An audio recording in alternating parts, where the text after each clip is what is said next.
ভিডিওটি দেখার জন্য প্রথমে একটি লাইক করতে হবে, দেন পাশের লাল সাবস্ক্রাইব বাটনে ক্লিক করে বেলটি বাজিয়ে দিতে হবে।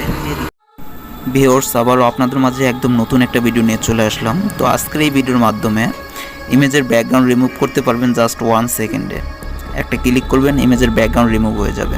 তো সম্পূর্ণ ভিডিওটি দেখবেন, একটু স্কিপ করবেন না। আর যারা এখন পর্যন্ত আমার চ্যানেলটি সাবস্ক্রাইব করেননি, প্লিজ তারা এখনই আমার চ্যানেলটি সাবস্ক্রাইব করে পাশের বেল আইকনটি বাজিয়ে দিন। আমি ভিডিও দেওয়া মাত্রই আপনারা সঙ্গে সঙ্গে পেয়ে যাবেন। ভালো থাকবেন সবাই।